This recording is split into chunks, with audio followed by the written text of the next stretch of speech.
My ex-wife sued to evict me from my house so her new boyfriend could own his first home. In court, my 7-year-old asked the judge, "Can I show you something Mummy doesn't know?" The judge nodded. She held up her tablet, pressed play. When it started, "My name's Liam Parker. I'm 36 years old, and I'm pretty sure I'm living in some kind of alternate reality where common sense went on permanent vacation and forgot to leave a forwarding address. By day, I'm an architect, you know, the guy who designs buildings that actually stay standing, unlike my marriage. By night, I'm a single dad trying to convince my 7-year-old that vegetables aren't a government conspiracy. And apparently, in my spare time, I've become a professional doormat with a minor in getting screwed over by people I once trusted with my Netflix password. Let me paint you a picture of my glamorous life. 2 years ago, my ex-wife Tessa and I called it quits. The divorce was about as amicable as a cage match between two rabid raccoons fighting over the last slice of pizza. She walked away with the BMW, a sleek, black, "I'm successful and you're not" kind of vehicle that I'd been making payments on for 3 years. I got the mortgage. You know, that little $350,000 anchor tied around my neck that I'll be paying off until I'm approximately 93 years old. Fair trade, right? I'm practically winning at life over here. Here's the thing nobody tells you about divorce. It's not just about splitting assets. It's about watching someone walk away with half of everything you built while you're left holding the emotional equivalent of a participation trophy and a stack of bills that could wallpaper a small country. But hey, at least I got the house. The house I bought after working 2 jobs for 4 years straight, surviving on a steady diet of instant ramen and the crushing weight of existential dread. Also, Tessa could find herself. Spoiler alert, she found herself a man named Blake. Blake. Even his name sounds like it should come with a warning label. He's a gym influencer. And yes, that's apparently a real job now, whose only architectural experience involves building his biceps and constructing protein shakes that probably violate several laws of physics. The man has 17,000 Instagram followers who watch him do squats in slow motion while he talks about manifesting abundance and crushing your goals. His bio literally says, "Fitness King Crown Dream Chaser, living my best life." I threw up in my mouth a little when I first saw it. So imagine my complete and utter lack of surprise when, 3 months ago, I got a package in the mail that wasn't my usual Amazon delivery of stress relief tea and regret. No, this was a special delivery from the universe's customer service department, and the universe was apparently run by sadists. Legal papers. The kind that come in an official-looking envelope that makes your stomach drop faster than an elevator with cut cables. I stood in my kitchen in my house, that I paid for, holding these papers like they might explode if I moved too fast. The header read Superior Court of California, in that fancy font that official documents use to make you feel simultaneously important and terrified. Plaintiff, Tessa Williams. She'd already changed back to her maiden name, which honestly, good for her. Defendant, Liam Parker. That's me, the idiot who thought buying a house would be a smart investment in his future. I skimmed through the legal jargon, which is basically English written by aliens who only have a theoretical understanding of human communication, until I got to the good part. Transfer of property rights for new homeowner opportunity. I had to read it 3 times, then 4. Then I walked away, made coffee, came back, and read it again just to make sure I wasn't having a stroke. Nope, still said the same thing. Translation for those of us who speak regular human. Tessa wanted me out of my own house so that Blake, her protein shake prince, her bicep-blessed boyfriend, her gym rat Romeo, could own his first home. My house, the one I designed, the one where I personally selected every fixture, every paint color, every door handle. The house where I'd spent countless nights in my home office, hunched over blueprints and AutoCAD files, designing buildings for other people while my own life fell apart in the next room. The house where I'd built a treehouse frame in the backyard for Ellie that was still waiting for me to finish it. The house that represented every sacrifice I'd made, every extra shift I'd worked, every dream I'd had about stability and family and putting down roots. And Tessa wanted to just hand it over to a guy whose greatest achievement was hitting 20K followers on TikTok by posting videos of himself doing burpees shirtless. I was still standing there, staring at these papers like they might spontaneously combust from the sheer audacity of their contents. when I heard little footsteps padding down the hallway. Ellie appeared in her pajamas, the ones with unicorns on them that she insisted on wearing every single night, even though they were getting too small and I needed to buy her new ones. She had her stuffed elephant tucked under one arm and sleep still crusted in the corners of her eyes. "Daddy." Her voice was small, uncertain. Kids have this weird sixth sense for when adults are stressed, like tiny emotional radar detectors. I quickly tried to school my face into something that didn't scream, "Your mother is trying to steal our house." But I'm pretty sure I failed miserably. I must have muttered something under my breath. Probably eviction notice, or "Are you freaking kidding me?" or some combination of profanity that I immediately regretted saying within earshot of a 7-year-old. Ellie blinked up at me with those huge brown eyes that she definitely got from her mother, even though I hate admitting that Tessa gave me anything good.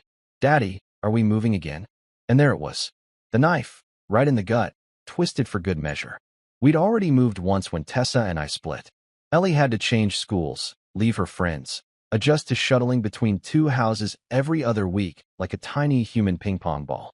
She'd handled it better than I had, honestly, but I could see the worry in her face now, the fear that everything stable was about to get yanked away again. I bent down to her level, which at my height requires actual structural engineering of my knees, and forced myself to smile. It probably looked deranged. I felt like a hostage in one of those proof-of-life videos, holding up today's newspaper while someone off-camera holds a gun to my head. "No, sweetheart. We're not moving. Your mummy's just confused." Confused. That was the nicest word I could come up with that didn't require me to establish a swear jar fund that would pay for Ellie's college education. Confused about basic property rights. Confused about the concept of "this isn't yours." Confused about the fundamental principle of not trying to steal your ex-husband's house for your boyfriend who thinks meal prep is a personality trait. Ellie seemed satisfied with this answer, or at least willing to pretend she was for my sake. She nodded, hugged my leg, and shuffled back to her room to presumably continue whatever dream she'd been having about unicorns or ice cream or things that made sense in this crazy world. I stood up, my knees cracking like bubble wrap, and looked back down at the legal papers.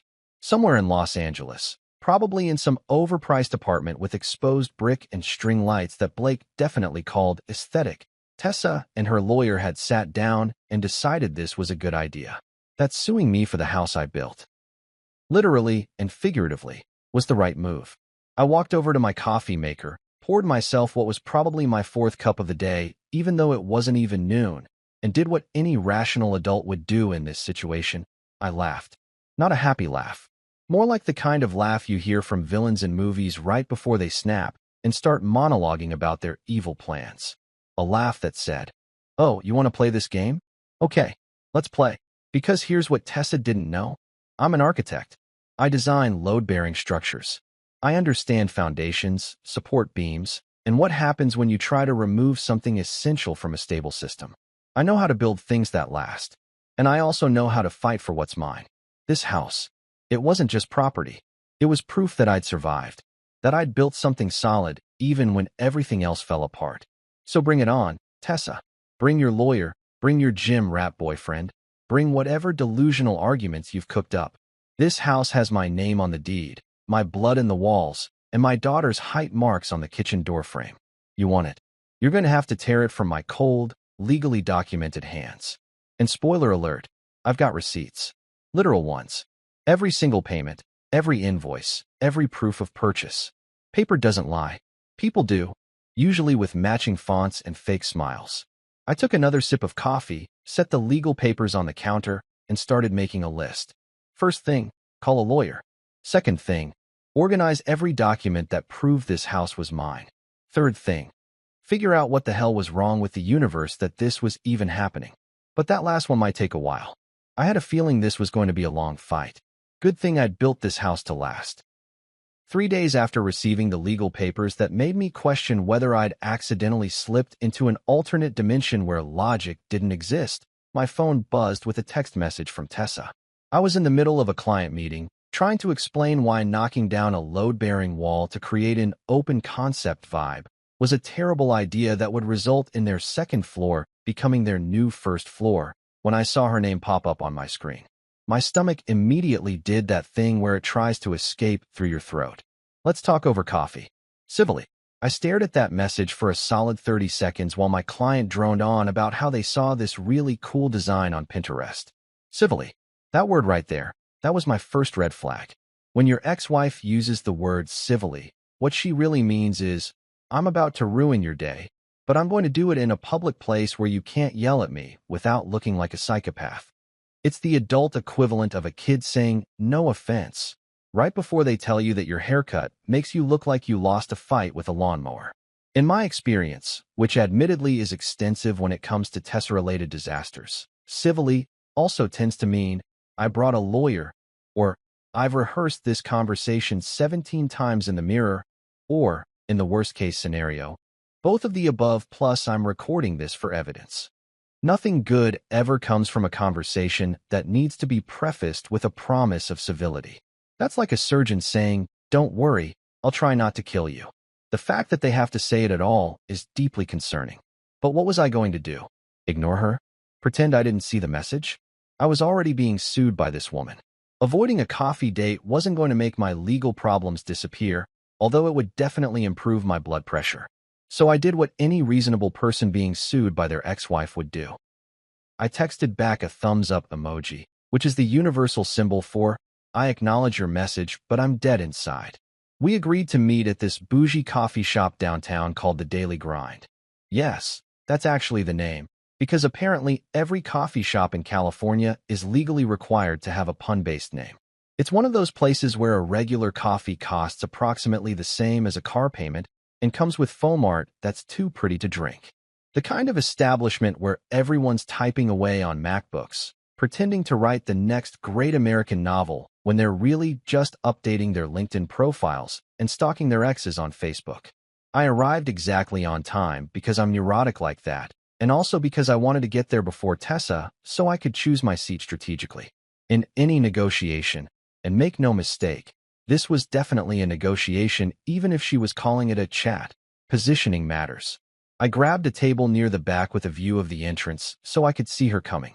Also, it was close to the bathroom, which is always a tactical advantage when you might need to escape or vomit from stress. I ordered an Americano because ordering something simple when everyone else is getting half CF soy milk triple shot caramel macchiato with a whisper of vanilla is a power move, and I needed all the power moves I could get. Then I sat there, watching the door like a paranoid meerkat, mentally preparing myself for whatever fresh hell Tessa was about to unleash. She walked in 15 minutes late.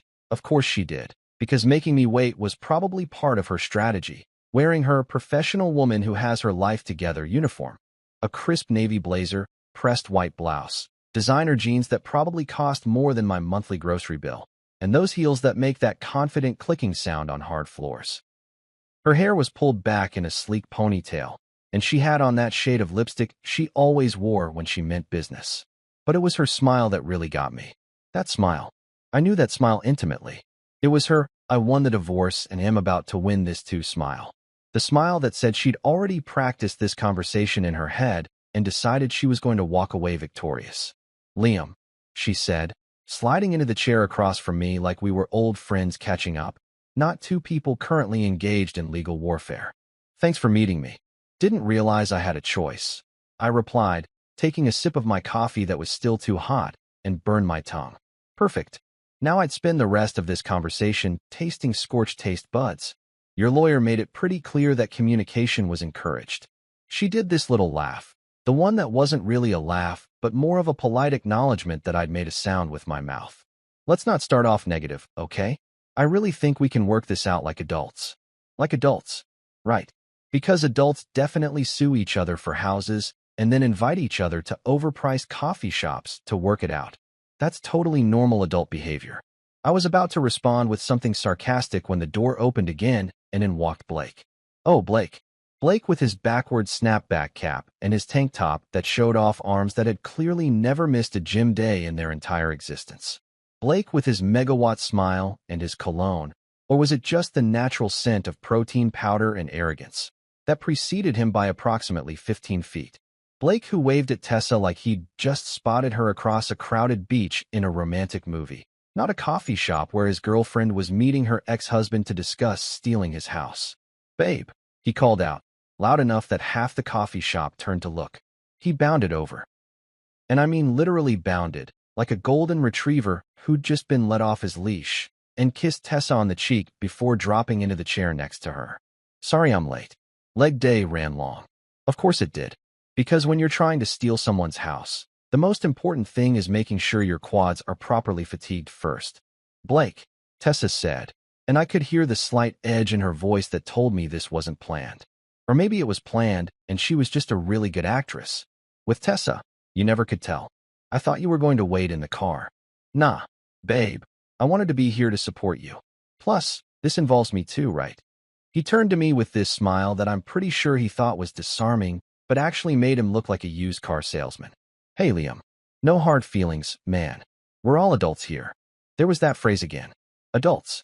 Everyone kept saying it like it was some kind of magic spell that would make this situation less insane. "Right," I said slowly. "Adults. Having coffee. About a lawsuit. Totally normal Thursday afternoon activity." Tessa shot me a look that could have frozen lava, then reached into her designer purse, which I also probably paid for during our marriage, and pulled out a manila folder. She slid it across the table toward me with the kind of practiced gesture that told me she'd been rehearsing this moment. The folder landed between us with a soft thud that somehow sounded ominous. "Liam, it's not personal," she said, using that calm, reasonable voice that I'd learned during our marriage meant she'd already made up her mind and wasn't interested in hearing alternatives. "Blake and I are building a life together. We need a stable home for our future. You understand that, right?" I opened the folder because apparently I'm a glutton for punishment. Inside were documents, lots of documents, with highlighted sections and sticky notes with Tessa's handwriting. They were talking about equitable distribution and fair market value and reasonable accommodation and a bunch of other legal terms that basically boiled down to, "Give us your house." "Your future," I repeated, looking up from the papers. "Your future looks exactly like my current address." "What a coincidence." "Look," Blake interjected, leaning forward and putting his elbows on the table in this casual way that was probably supposed to make him seem approachable, but really just invaded my personal space. "I get it, man. You're attached to the place. But every man needs his first home, you know? It's like a milestone. And Tessa and I, we're ready to take that step." I felt my eye twitch. Literally twitch. Like I was developing a nervous tic in real time. "A milestone," I said. "Buying your first home. That's definitely a milestone. You know what else is a milestone? Actually buying it. With your own money. From someone who's selling it. Not suing your girlfriend's ex-husband for it." Blake blinked at me like I'd just spoken in ancient Greek. Tessa put her hand on his arm, a gesture that was clearly meant to shut him up before he made things worse, and turned her attention back to me. "You're being difficult," she said, and there was that edge in her voice now, the one that used to make me back down during arguments because I didn't want to fight. But I wasn't that guy anymore. That guy died somewhere around the time I signed the divorce papers and realized I'd spent 7 years married to someone who viewed me as an ATM with feelings. Difficult. I leaned back in my chair and smiled. A real smile this time, not the hostage smile I'd given Ellie. "Nah, Tessa, I'm not being difficult. I'm being a load-bearing wall." She frowned. "What? A load-bearing wall?" I repeated, enjoying her confusion more than I probably should have. "You know, the kind you can't just remove without the whole structure collapsing? That's me. I'm the load-bearing wall of this situation. You can't just take me out of my own house because your boyfriend needs a milestone." I stood up, leaving my half-finished Americano on the table. "But hey, I'll tell you what. When you two decide to buy your own place, with your own money, through legal channels, like actual adults, give me a call. I design houses for a living. I'd be happy to recommend a good realtor." I walked out of the daily grind feeling something I hadn't felt in 2 years, like maybe, just maybe, I wasn't going to let them steamroll me. Behind me, I could hear Tessa calling my name, but I didn't turn around. I had receipts to organize and a lawyer to call. This war was just getting started. You know that feeling when you think things can't possibly get worse, and then the universe looks at you and says, "Hold my beer." Yeah, that's basically been my life for the past week. After the coffee shop disaster where I walked out on Tessa and Blake's delusional presentation about why they deserved my house, I figured that was it. I'd made my position clear. I'd stood my ground. I'd used a construction metaphor that I was honestly pretty proud of. Surely, they'd realize this whole thing was ridiculous and back off. Spoiler alert, they did not back off.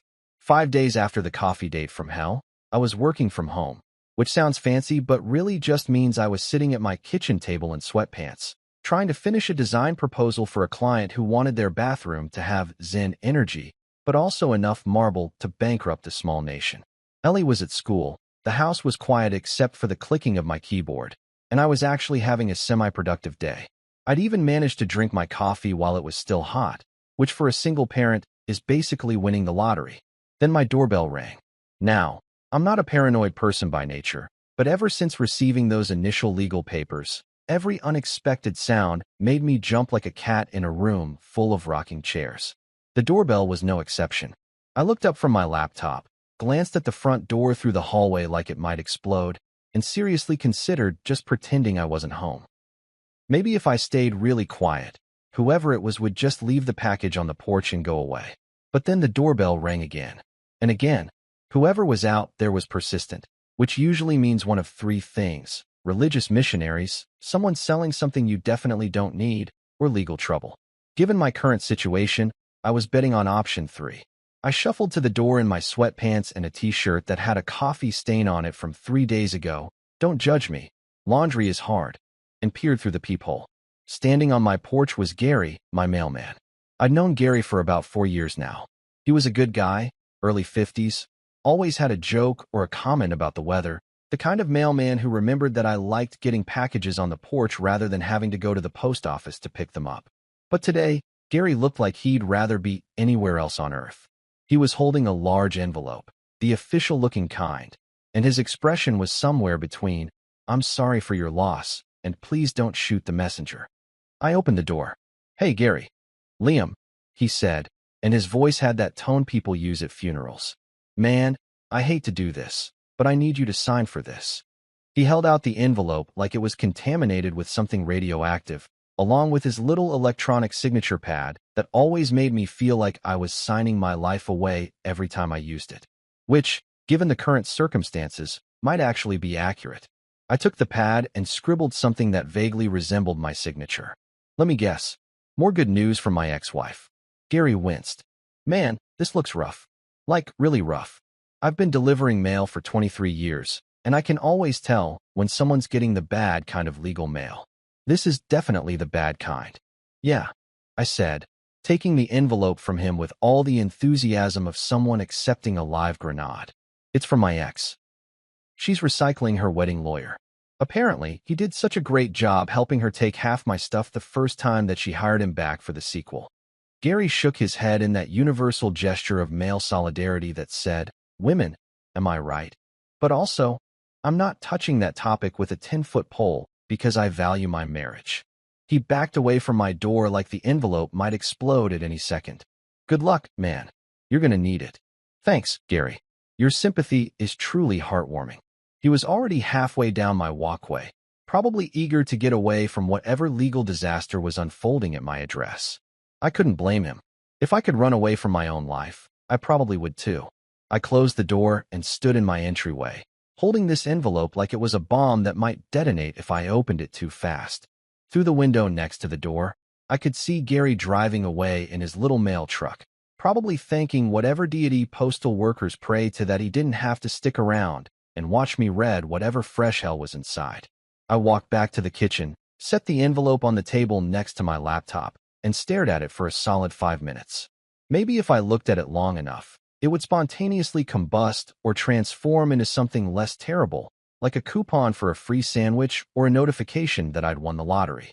But no, it just sat there, being all official and ominous.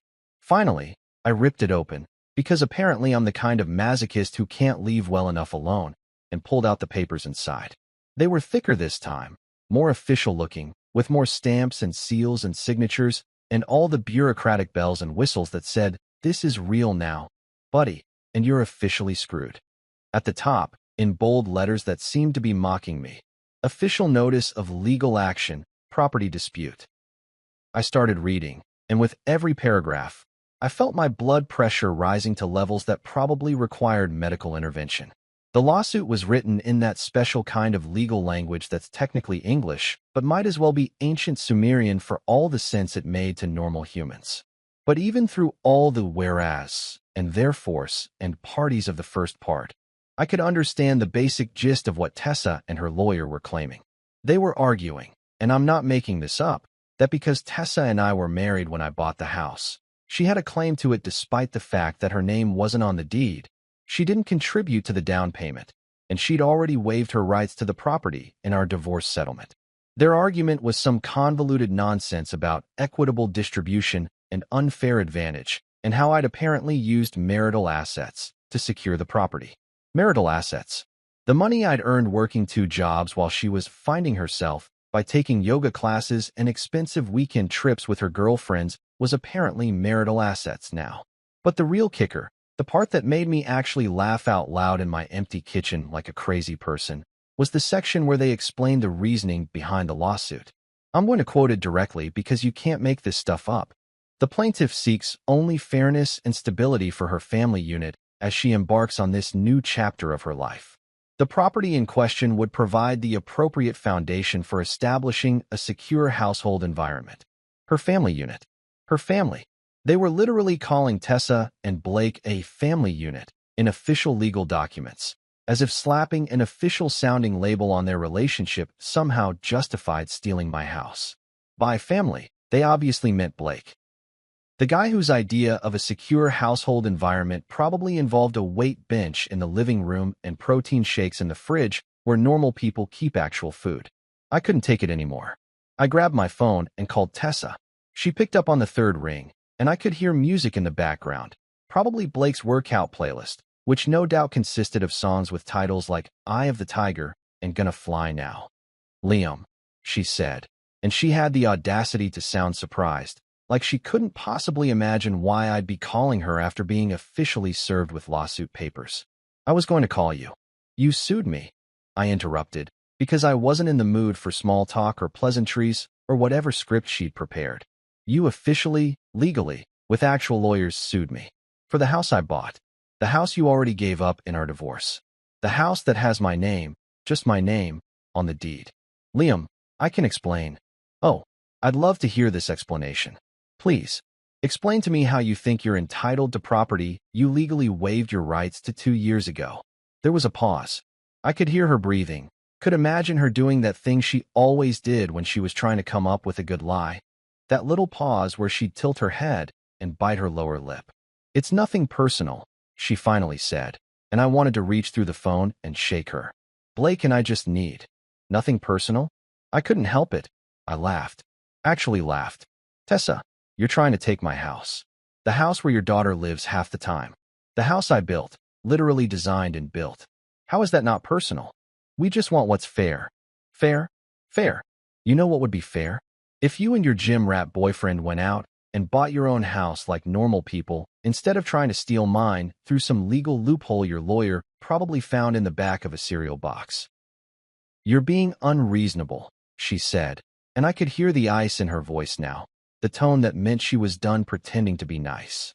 My lawyer says we have a strong case. Your lawyer is billing you by the hour and probably laughing all the way to the bank. But you know what? Go ahead. Sue me. Take me to court. I'll be there with every single receipt, every bank statement, every text message, every piece of evidence that proves I paid for every single nail in this house while you were off finding yourself. I hung up before she could respond, which felt good for approximately 30 seconds before the reality of my situation crashed back down on me like a ton of bricks. I was being sued, officially legally sued, for my own house, by my ex-wife and her boyfriend who thought crushing it was a viable life philosophy. I spent the rest of that afternoon doing what any rational person would do in my situation. I started gathering evidence. Every receipt from the house purchase, every mortgage payment confirmation, every email exchange with the real estate agent, every text message from during our marriage where Tessa complained about me working too much, which was rich, considering that work paid for literally everything. I created a folder on my computer labeled Receipts because I'm petty like that, and I started scanning and organizing everything. Bank statements showing deposits from my paychecks, withdrawal records for the down payment, Loan documents with only my name on them. It was tedious, mind-numbing work, but with every document I scanned, I felt a little bit better, a little bit more confident. Because here's the thing about paper, it doesn't lie. People lie. People lie with matching fonts and practice smiles and lawyers who bill $400 an hour. But paper? Paper just sits there, telling the truth in black and white, immune to manipulation and bullshit. By the time I had to pick up Ellie from school, I had a digital folder with over 200 documents, all neatly organized and labeled, all screaming the same truth. This house was mine. I'd earned it, bought it, and paid for it. And I'd be damned if I was going to let anyone take it from me. You know what's great about family drama? The way relatives who haven't spoken to you in 6 months suddenly emerge from the woodwork like cockroaches when you turn on the kitchen light at 2 a.m. Seriously, it's like they have some kind of sixth sense for detecting when your life is imploding, and they just can't resist crawling out of their holes to offer their unsolicited opinions about how you should handle things. It's like a twisted version of a bat signal, except instead of calling Batman, it summons every aunt, uncle, cousin, and second-removed family member who thinks they're qualified to give life advice despite the fact that their own lives are held together with duct tape and poor decisions. The first call came from my mother 2 days after I got officially served. Mom, bless her heart, is the kind of person who believes that every problem can be solved with a casserole and a heart-to-heart conversation. She's also the kind of person who still talks to Tessa, because apparently when you divorce someone, your mother doesn't get the memo that she's supposed to pick a side. In Mom's world, everyone can just get along if they try hard enough, which is a lovely philosophy that works great in Disney movies and absolutely nowhere else. Liam, honey, she said when I picked up the phone, and I could already tell by her tone that this was going to be one of those conversations. I heard about the house situation. From Tessa, I'm guessing? I was sitting in my home office, surrounded by piles of documents and legal papers, feeling like I was drowning in bureaucracy. Let me guess what she told you. Poor Tessa just wants a fair chance at stability, and mean old Liam is being difficult about it. She didn't say it like that, Mom replied, but her tone told me that's exactly how Tessa had said it. She just mentioned that you two were having some disagreements about property, and she seemed really stressed about it. She's stressed? She's the one suing me, Mom. I'm the one being sued for my own house by my ex-wife and her boyfriend who thinks protein powder is a food group. There was a pause on the other end of the line. I could practically hear Mom choosing her words carefully, like she was defusing a bomb. Maybe you should think about compromising. For Ellie's sake. And there it was. The magic phrase. For Ellie's sake. The universal trump card that parents use when they want you to roll over and accept something terrible because it's supposedly better for the children. Never mind that Ellie was perfectly happy living with me in a house that was stable and secure. Never mind that moving her around again would disrupt her entire life. No, apparently I should just hand over my house to my ex and her muscle-bound boyfriend because that would somehow be better for my daughter. Mom, I said, trying to keep my voice level. Tessa called you first, didn't she? Another pause. Longer this time. She might have mentioned it when we talked last week. Last week. So she called you before she even officially served me. She's building her narrative, Mom. She's getting to everyone first and spinning this story about how she's the victim and I'm the bad guy. Do you understand that? She's manipulating you. Liam, that's not fair. She's just trying to steal my house. She's trying to steal my house. There's no other way to spin it. I bought this place. I paid for it. She left. And now she wants it back because her new boyfriend needs a milestone. I made air quotes even though Mom couldn't see them. That's not compromise, Mom. That's theft with legal paperwork. Mom sighed. That deep, disappointed sigh that mothers have perfected over millennia of dealing with their children's problems. I just think you should consider all your options, honey. Fighting in court is going to be expensive and stressful, and rolling over is going to leave me homeless. So I guess I'll take expensive and stressful. We ended the call shortly after that, with Mom saying she'd pray about it, which is Mom speak for, I think you're wrong, but I love you anyway. I sat there staring at my phone, feeling like I'd just gone 3 rounds in a boxing ring with someone who was supposed to be in my corner. But Mom was just the opening act. Over the next few days, I got calls from my Aunt Linda, who wanted to know what really happened because she'd heard conflicting stories. I got a text from my cousin Mike saying I should just give her the house. Bro, It's not worth the stress.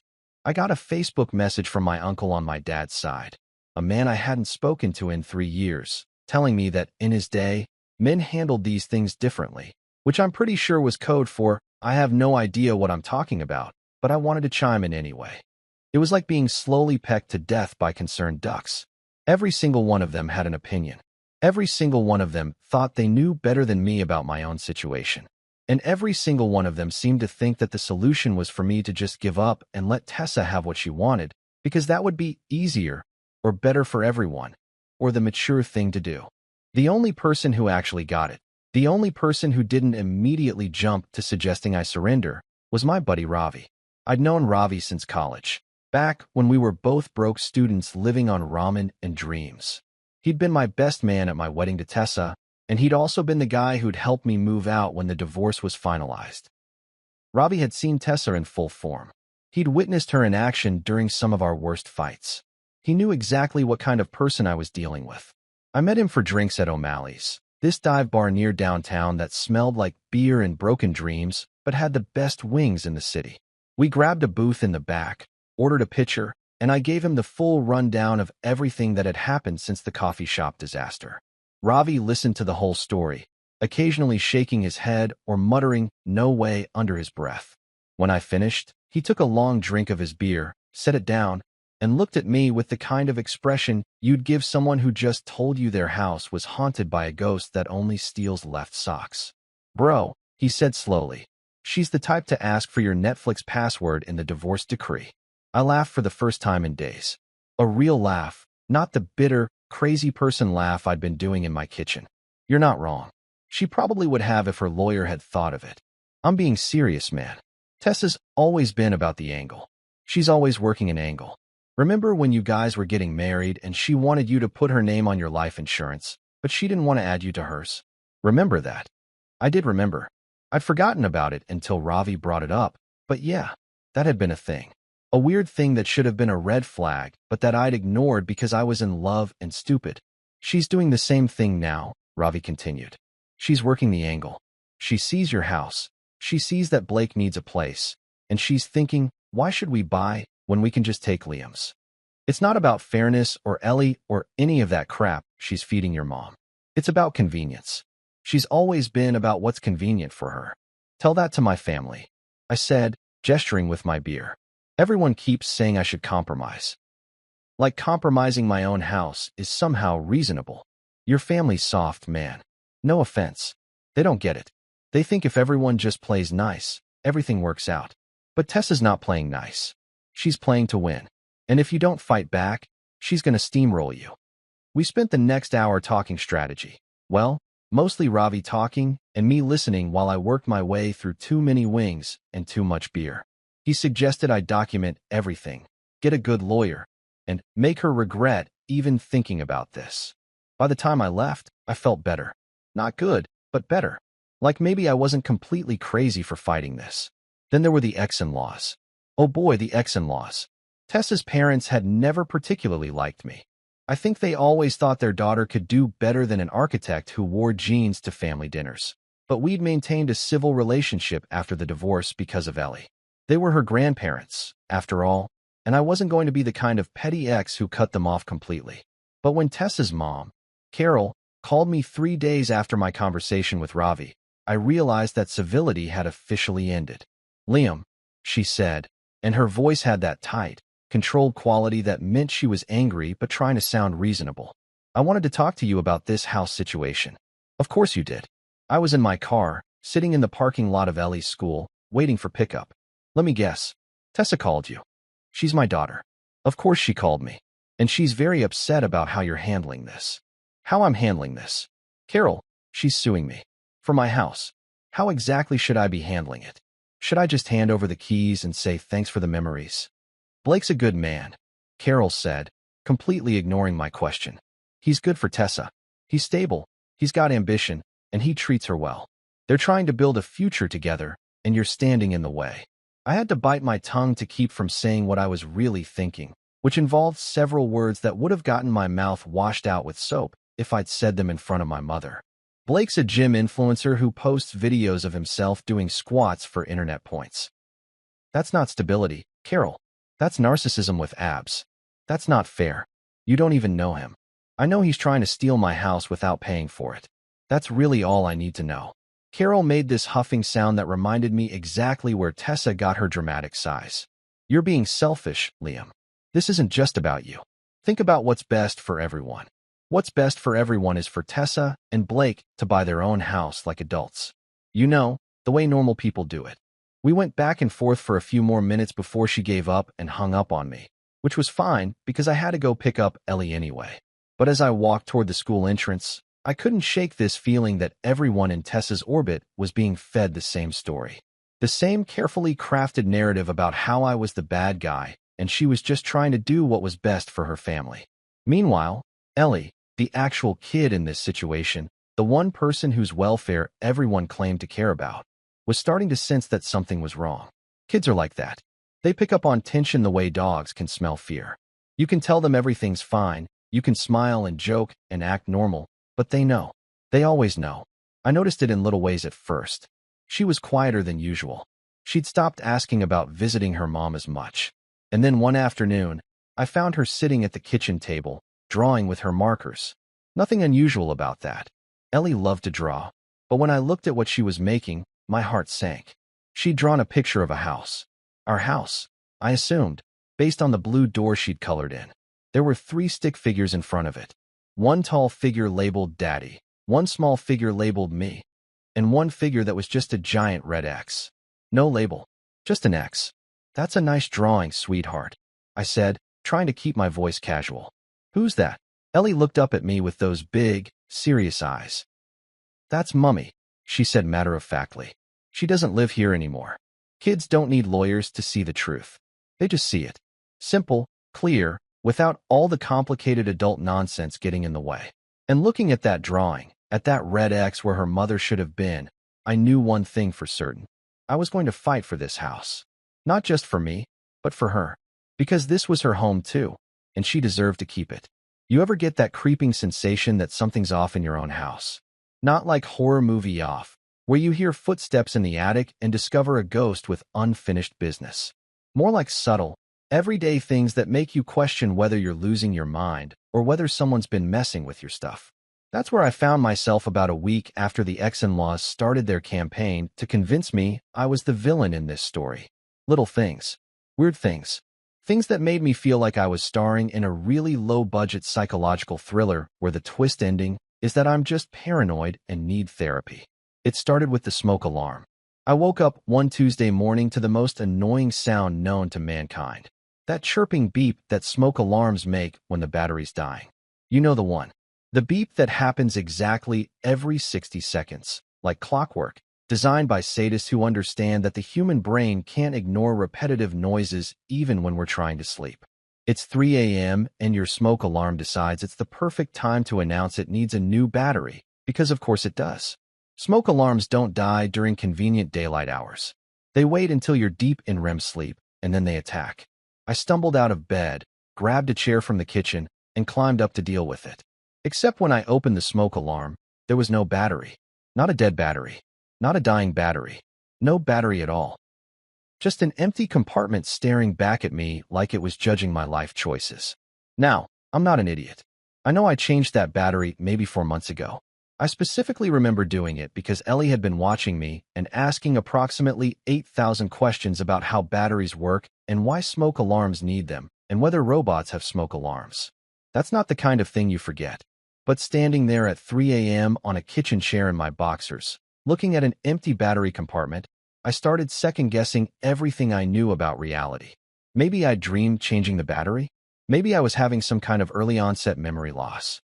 Maybe I'd been abducted by aliens who specifically targeted smoke alarm batteries because they were researching human safety protocols. I found a new battery, installed it, went back to bed, and tried to convince myself it was nothing. Just one of those weird things that happens. Maybe the battery had fallen out somehow. Maybe Ellie had taken it for a school project and forgot to mention it. Maybe I was overthinking things because I was stressed about the lawsuit and my brain was looking for problems where there weren't any. Then the heating situation happened. It was mid-October, and California weather is schizophrenic at the best of times. During the day, it'd be 75 degrees and sunny, Perfect weather for pretending your life isn't falling apart. But at night, the temperature would drop into the 50s, cold enough that you needed to run the heater unless you wanted to wake up feeling like you'd spent the night in a refrigerator. I'd program the thermostat to kick on automatically at 9 p.m., stay on overnight, and shut off at 6 a.m. Simple, straightforward. The kind of basic home automation that makes you feel like you're living in the future even though you're really just using technology from 2010. Except the heating kept shutting off randomly in the middle of the night.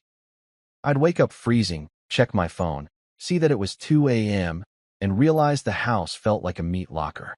I'd stumble to the thermostat, and sure enough, it would be off. Not set to a lower temperature. Off.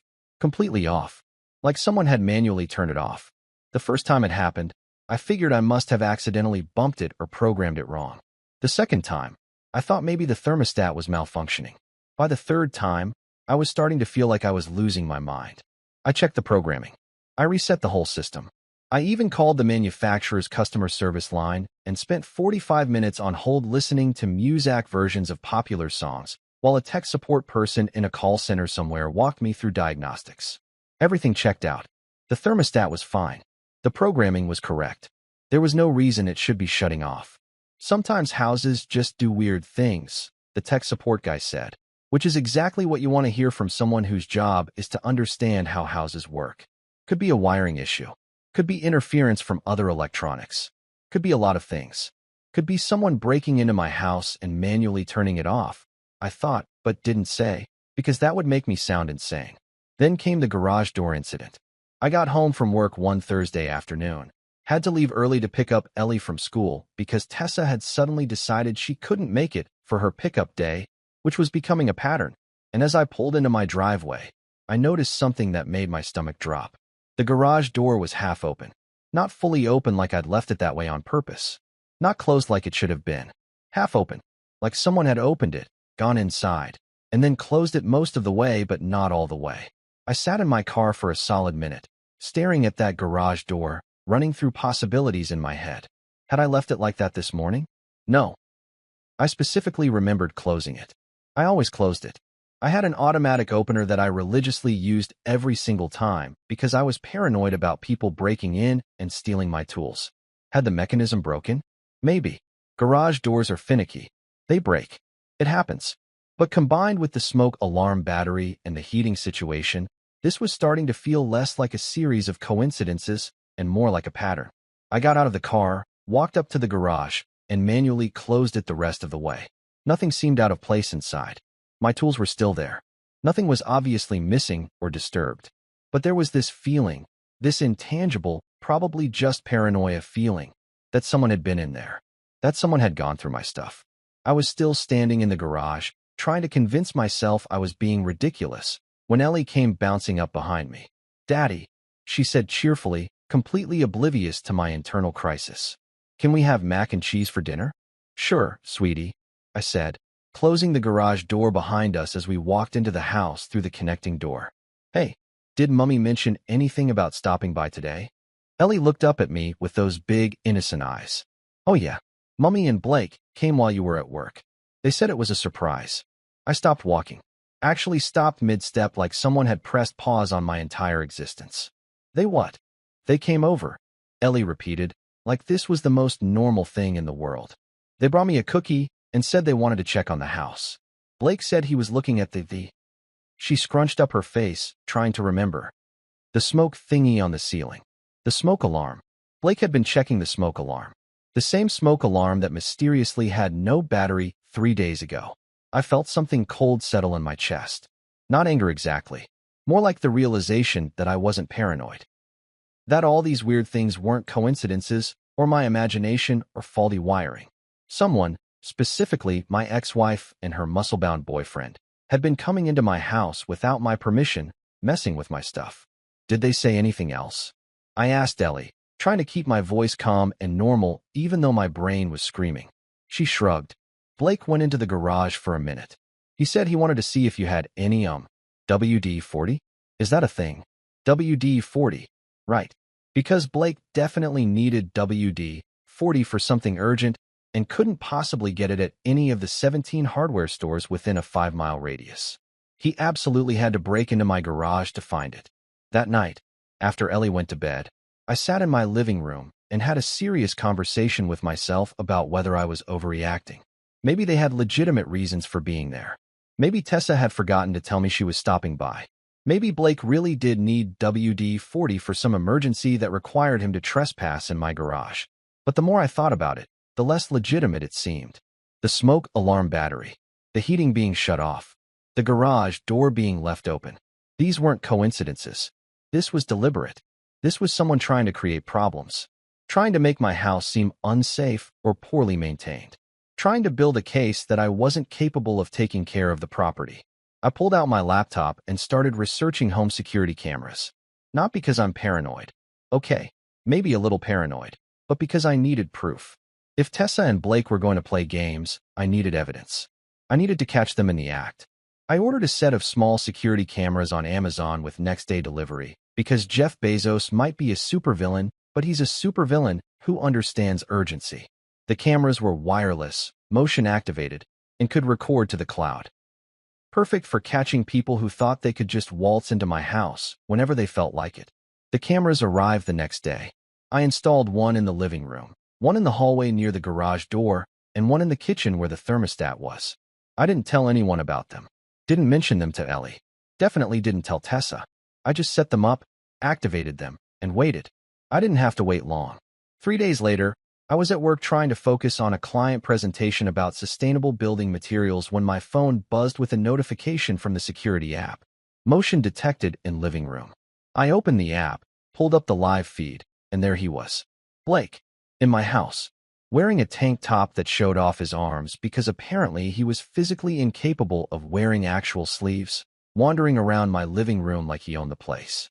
I watched as he walked into the hallway, looked around like he was casing the joint, and then headed toward the garage door.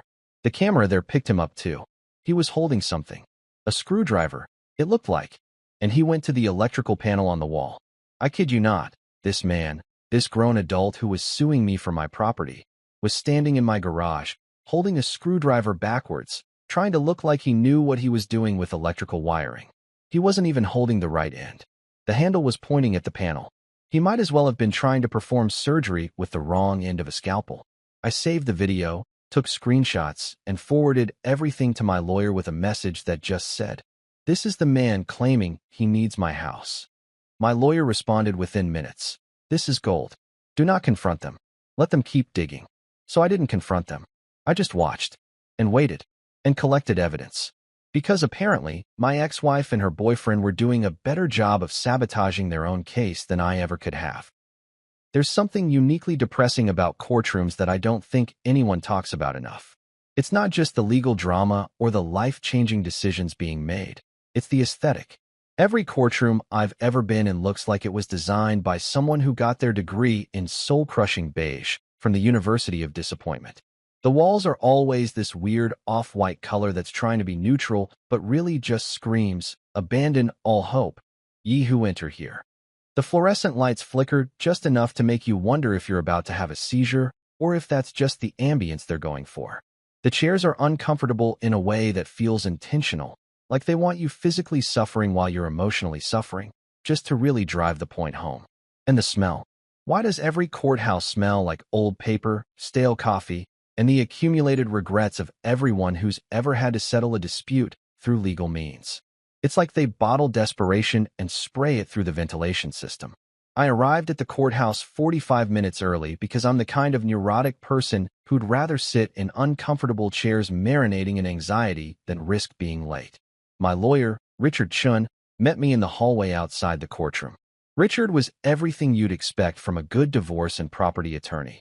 Sharp suit, sharper mind, and the kind of perpetually tired expression that said he'd seen every flavor of human stupidity and was no longer surprised by any of it. "Ready?" he asked, adjusting his tie in a way that seemed more like a nervous habit than actual necessity. "As ready as I'll ever be to defend my right to keep my own house," I replied.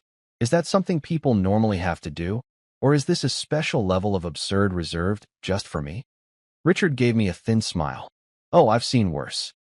Last month I had a case where a guy tried to claim his ex-wife's kidney because he'd paid for the transplant surgery. Humans are endlessly creative when it comes to property disputes.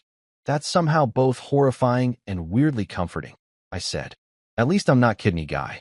We walked into the courtroom, and there they were. Tessa and Blake, sitting at the plaintiff's table with Tessa's lawyer, a man named Douglas Pemberton, who looked exactly like you'd picture a lawyer who takes sketchy cases for money. Expensive suit, slicked back hair, and a smile that probably cost more in dental work than my car.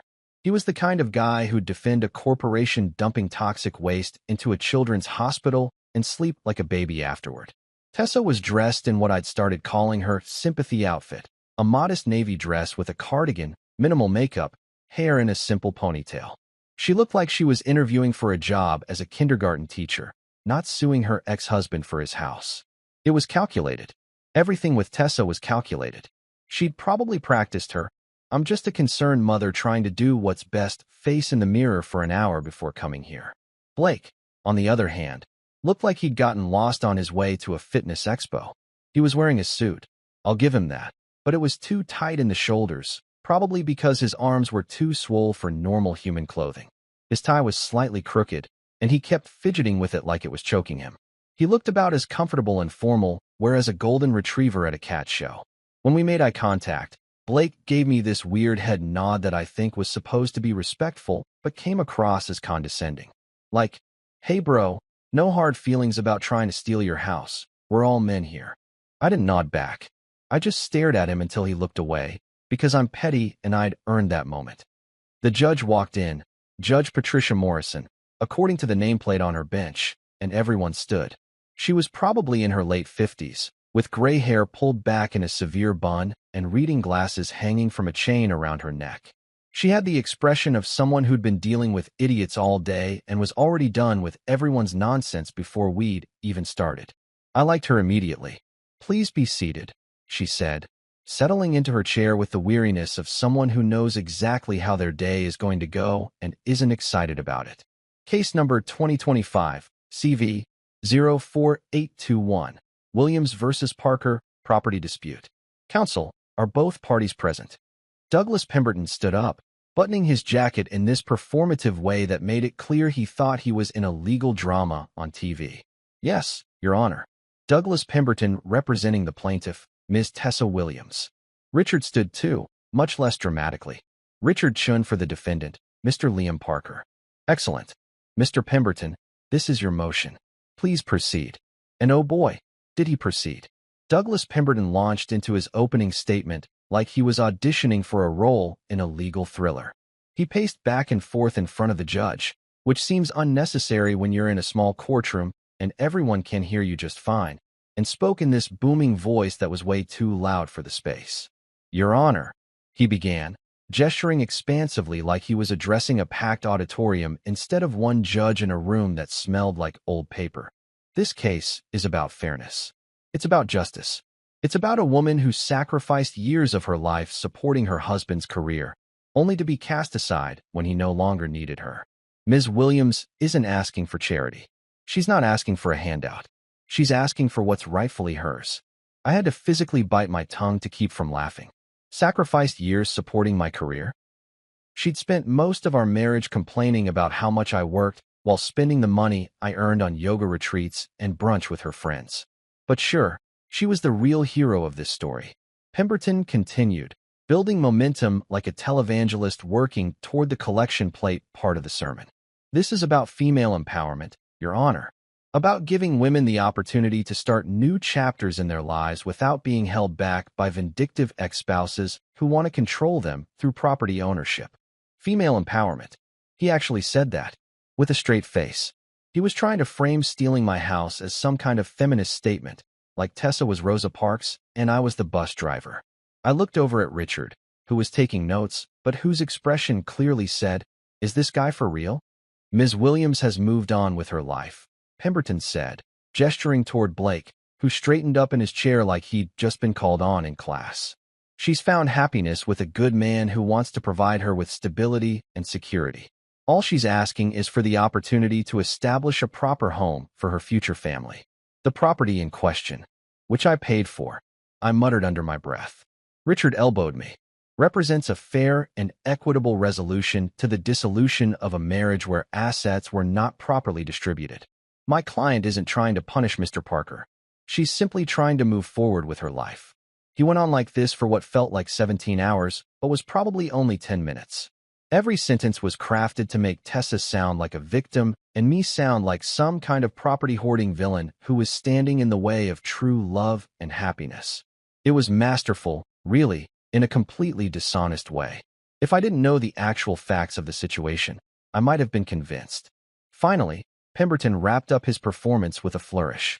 Your Honor, we ask that you grant M.S. Williams the opportunity to purchase the property from Mr. Parker at a fair market value, allowing both parties to move forward with their lives in a spirit of cooperation and mutual respect. Purchase. He said purchase, like they were offering to pay me. That was new. That wasn't in the original lawsuit. They were already changing their story, probably because even their lawyer realized that just give us your house wasn't going to fly. Judge Morrison looked unimpressed. Mr. Chun, your response?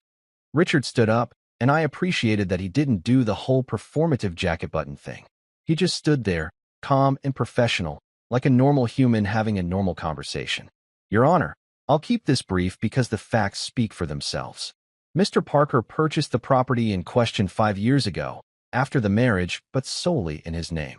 He provided the down payment from his personal savings. He has made every mortgage payment.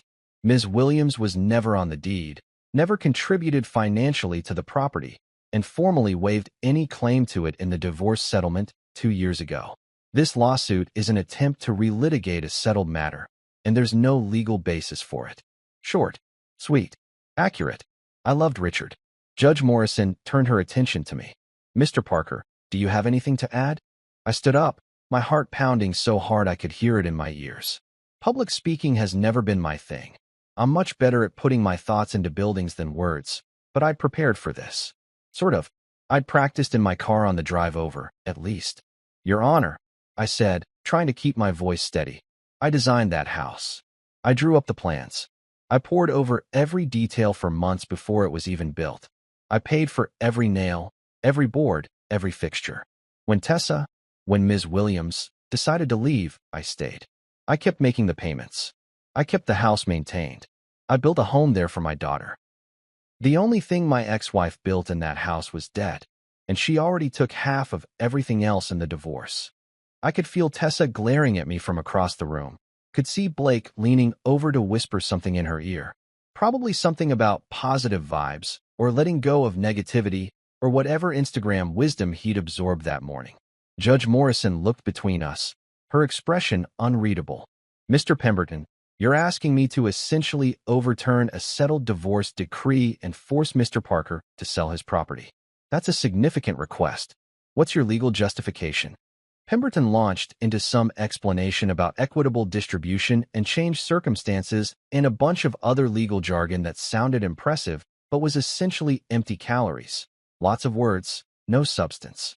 The judge held up her hand, cutting him off mid-sentence. Do you have any documentation showing that Ms. Williams contributed to the property financially or that she has any legal claim to it beyond what was already settled in the divorce? Well, Your Honor, the contributions weren't necessarily financial. That's a no, then. Judge Morrison turned to me. Mr. Parker, do you have proof of your claims? Bank statements, mortgage documents, the divorce decree. This was it. This was my moment. I reached down, picked up the folder I'd been carrying, and walked forward to place it on the judge's bench. It landed with a satisfying thunk that echoed through the quiet courtroom. Inside were 200 pages of receipts, statements, documents, and proof. Every payment, every invoice, every piece of evidence that screamed, "This house is mine." Your Honor, I said, I brought receipts. Literal ones. For the first time since we'd entered the courtroom, Judge Morrison smiled. Just slightly, barely a twitch at the corner of her mouth, but it was there. She opened the folder and started flipping through pages, and I walked back to my seat feeling like maybe, just maybe, this was going to be okay. You know that feeling after a major life event, when your phone transforms from a useful communication device into a weapon of psychological warfare? That's exactly what happened the second I walked out of that courthouse. I'm talking about the kind of notification overload that makes you want to throw your phone into the nearest body of water and live off the grid like a hermit who communicates exclusively through smoke signals and angry hand gestures. My phone started buzzing in my pocket before we'd even made it to the parking lot, and by the time I got Ellie and my mom into the car, the thing was practically vibrating itself off the dashboard like it was possessed by the ghost of every awkward conversation I'd ever avoided. 17 missed calls, 32 text messages, and it had been maybe 10 minutes since the judge dismissed the case. I hadn't even processed what just happened in that courtroom.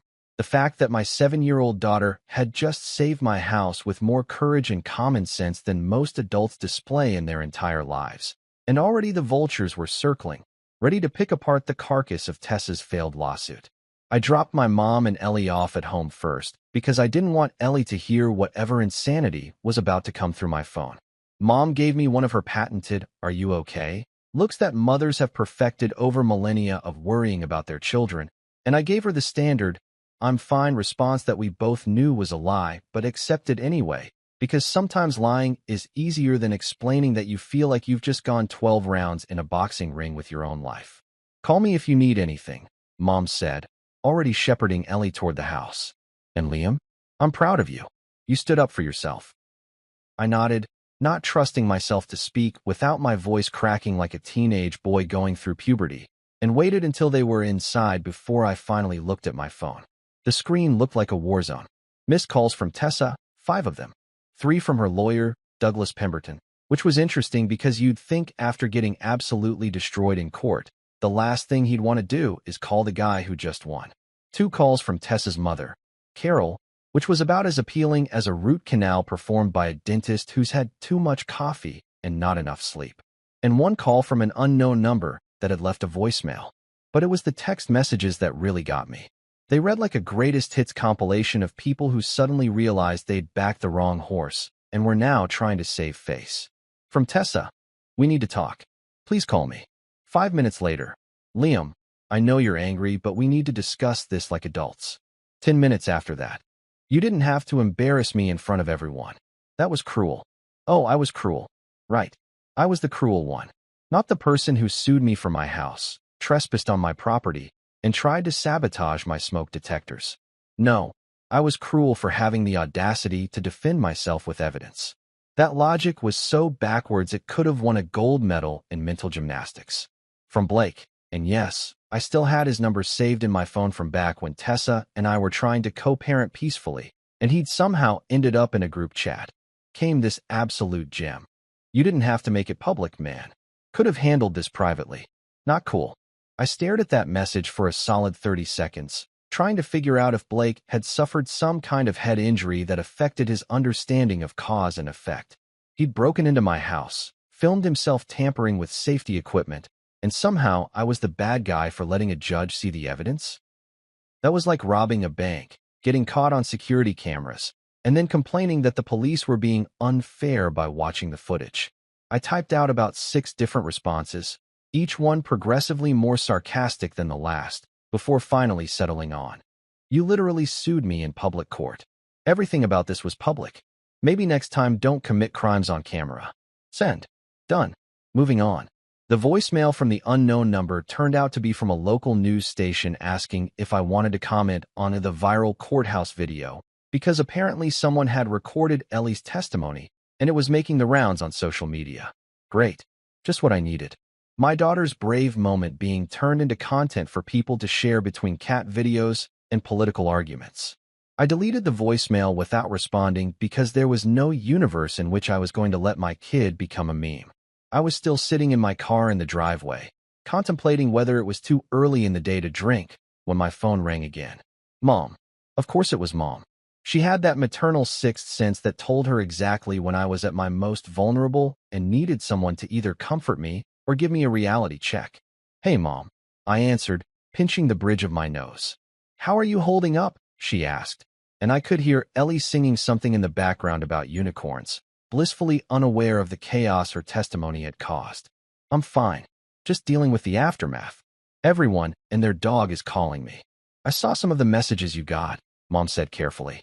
"Tessa's mother called me too." "Of course she did. Carol was probably on a campaign to spin this whole thing as a misunderstanding, to make it seem like Tessa was the victim of some kind of conspiracy instead of the architect of her own downfall. What did she say? I asked, even though I really didn't want to know. She wanted me to talk to you about maybe not making them enemies. About trying to keep things civil for Ellie's sake. Mom paused. I told her that Tessa made herself an enemy when she unscrewed your smoke alarm. I had to smile at that. My mom, the eternal peacekeeper, had actually taken my side. That was character growth. That was development. That was the kind of support I'd needed 2 years ago during the divorce, but was grateful to have now. Thanks, Mom. I appreciate it. You're my son. Of course I'm going to support you, even when you're being stubborn. She said it with affection, the kind of gentle ribbing that only mothers can get away with. But Liam, seriously, are you okay? That was a lot in there today. Was I okay? That was the million-dollar question, wasn't it? I just won my case. I kept my house. My daughter had proven herself to be braver and more honest than half the adults in that courtroom. By all objective measures, I should be celebrating. But instead I just felt tired. Bone deep, existentially exhausted tired. The kind of tired that comes from having to fight for something that should have never been in question in the first place. I will be, I said finally. I just need to process everything.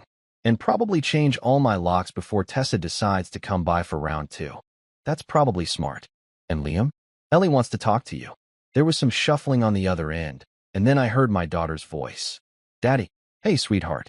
You doing okay? Yeah. Grandma made me cookies. The chocolate chip ones.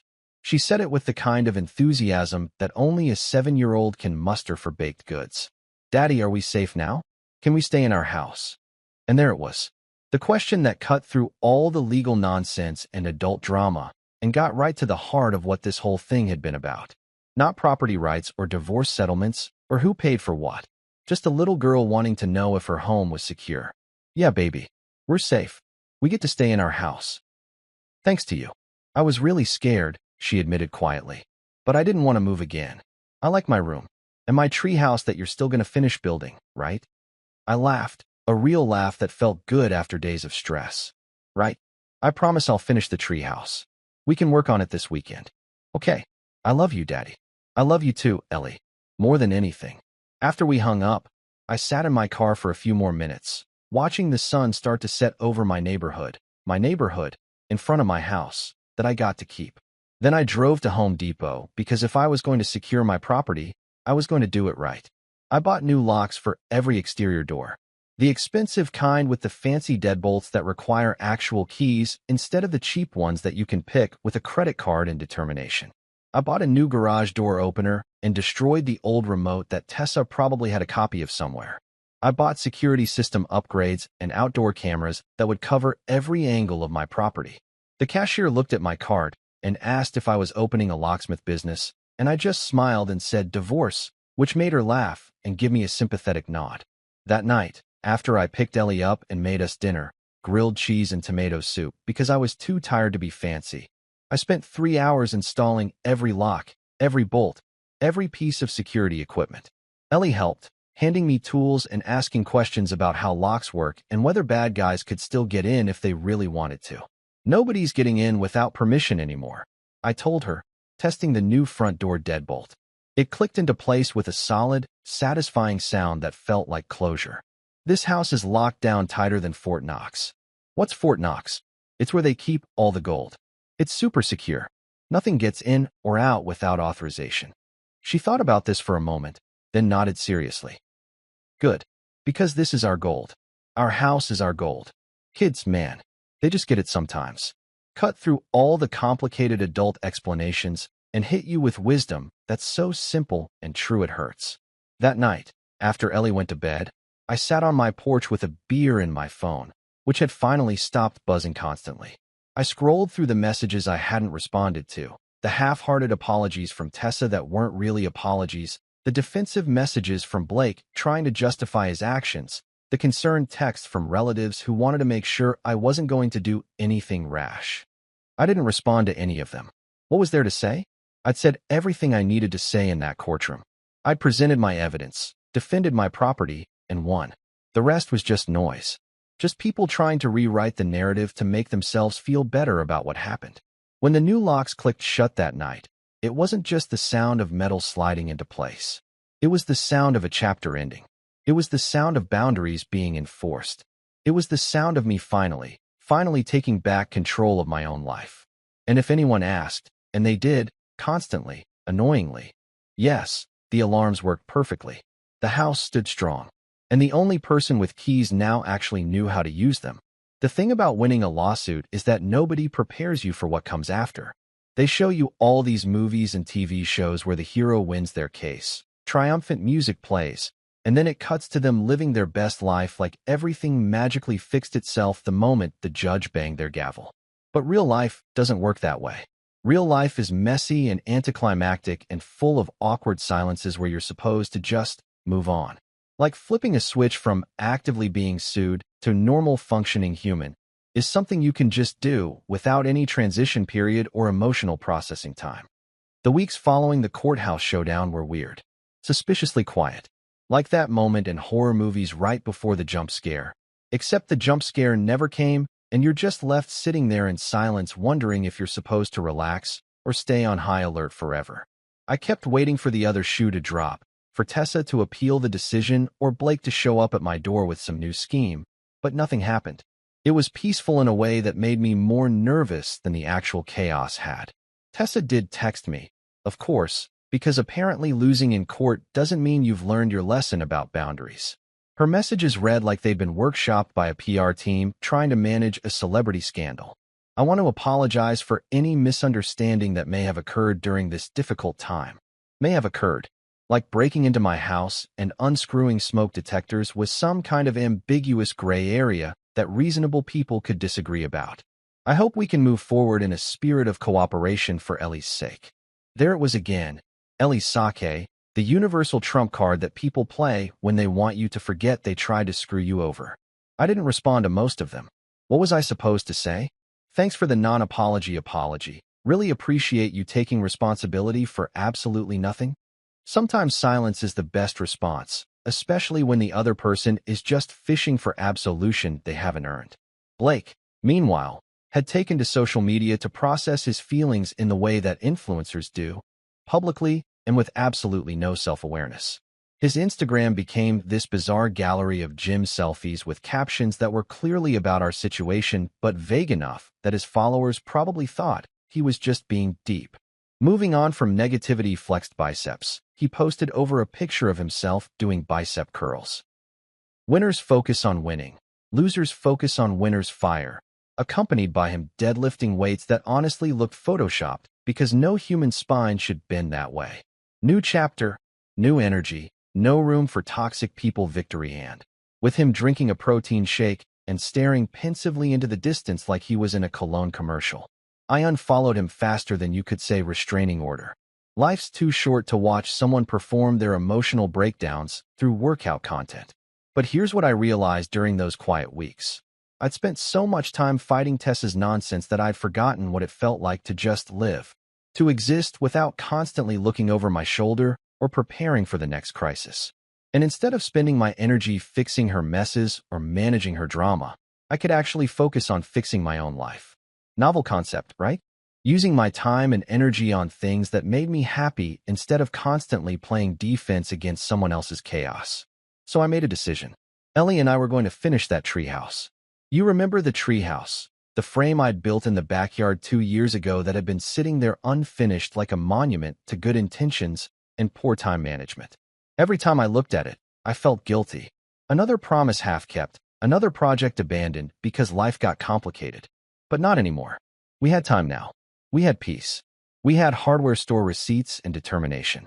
That first Saturday, Ellie and I headed to Home Depot. Again, because apparently I was single-handedly keeping that place in business, and loaded up on lumber, paint, and supplies. Ellie insisted on picking out the paint colors herself, which is how we ended up with purple walls, a yellow floor, and green trim that made the whole thing look like it had been designed by a very enthusiastic abstract artist. I didn't argue. It was her treehouse.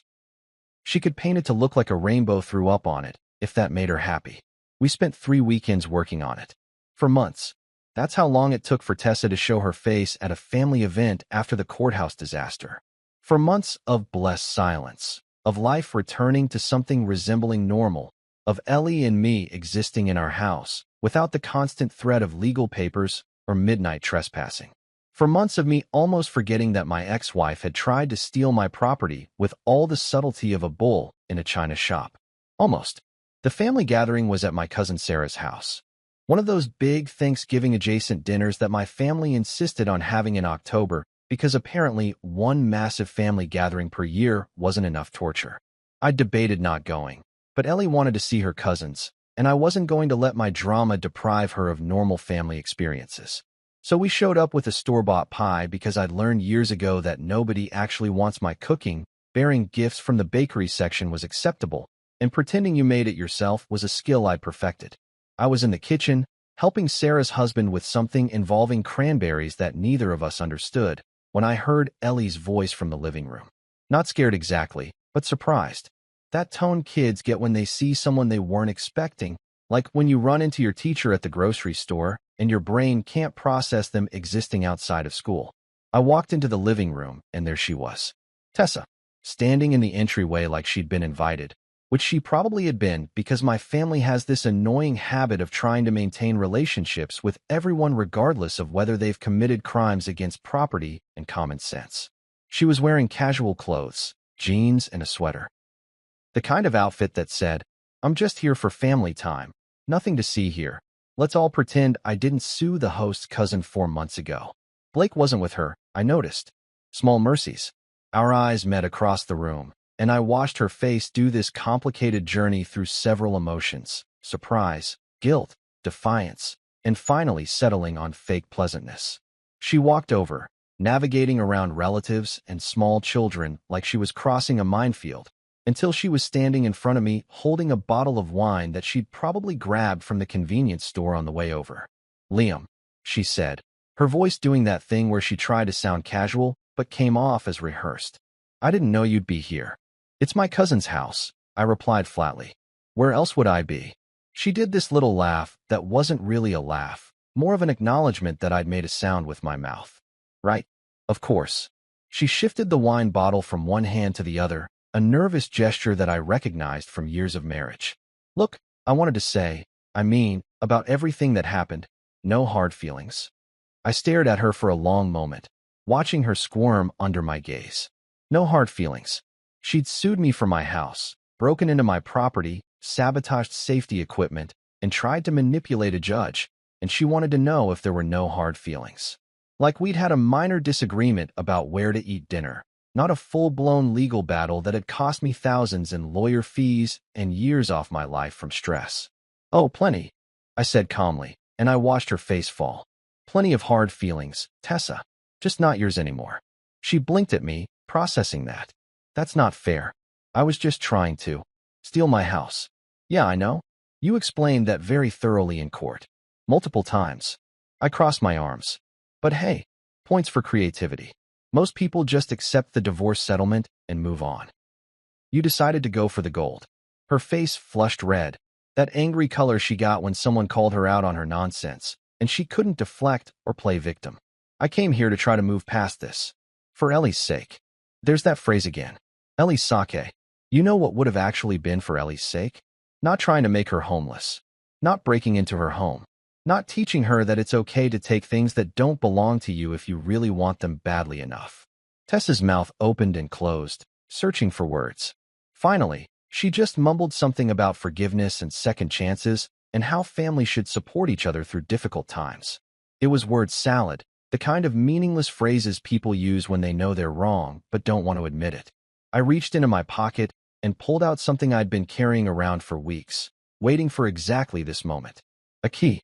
One of the old house keys from before I'd changed all the locks. I'd kept it specifically for this purpose, and I'd even taken the time to saw it neatly in half with a hacksaw in my garage. Very therapeutic, actually. Highly recommend. I held out the 2 pieces to Tessa. "You wanted a key to the house so badly. Here you go." She looked at the sawed-in-half key in my palm, then up at my face, then back at the key. That's not even funny." "Wasn't trying to be funny. You wanted access to my property. There's your access. Good luck using it." From behind me, I heard Ellie giggle. She'd been watching the whole exchange, probably understanding more than she should. Daddy, was that mean? I turned to her and smiled. A real smile, not the hostage smile or the courtroom smile. No, honey, that's called symbolic architecture. Ellie nodded seriously like that made perfect sense, then grabbed my hand. Can we go home now? I don't like it here anymore. Smart kid. We left shortly after that, making our excuses to Sarah and grabbing our coats. The drive home was quiet, comfortable. Ellie hummed along to the radio, some pop song about friendship and dancing that played on repeat every 20 minutes. That night, we had pancakes for dinner because rules are made to be broken and breakfast food is superior to dinner food anyway. We ate on the couch, watching cartoons, getting syrup on the cushions and not caring because it was our couch in our house and we could get syrup wherever we damn well pleased. When bedtime came and I tucked Ellie in, she looked up at me with sleepy eyes. I'm glad we got to keep our house, Daddy. Me too, sweetheart. Me too.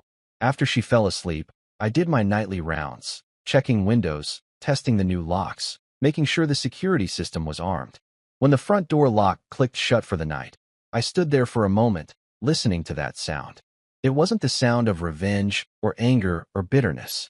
It was the sound of peace, the sound of boundaries, the sound of a door that stayed closed unless I chose to open it. Closure isn't about slamming doors in people's faces or grand dramatic gestures. It's quieter than that. It's the simple click that says, you don't live here anymore. This is my space, my home, my life. And if anyone asks, and they still do sometimes, relatives who want to gossip or Blake's followers who somehow find my Instagram. Yes, the alarms work perfectly. The house stands strong. And the only person with a key now actually knows how to use it.